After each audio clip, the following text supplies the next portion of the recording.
Go Tapang. Tol, naalala mo pa noong tagutom sa farm? Oo naman. Katatapos lang ng bagyo noon. Nasira lahat ng pananim. At tayo noon walang makain. Tanda ko, kahit mga tao walang makain. Nauna ngang maubos mga manok at baboy nun. Kung nga noon, kung ano-ano nalang kinakain mo. May dyaryo, lata, karton, at iba pang mga basura.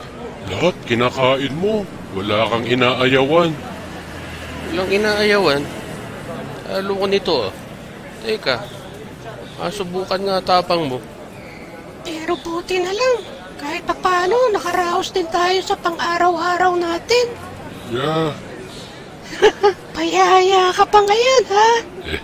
Pag good vibes lang. Ikaw ba si Go Tapang? Boy Lapang! Balita ko, matapang ka daw kumain ng kung ano-ano. Bukan mo nga ito kung uubra ang tapang mo. Kalderetang kambing. Yeah! Mga mahinang nilalang. Nawala tapang mo, no? Shoota, mga pare, kung hindi nyo kakainin yan, is 4 kantos. Akin na lang yan. At mai-partner dito. Tara ng bagsyat puno. Mga followers.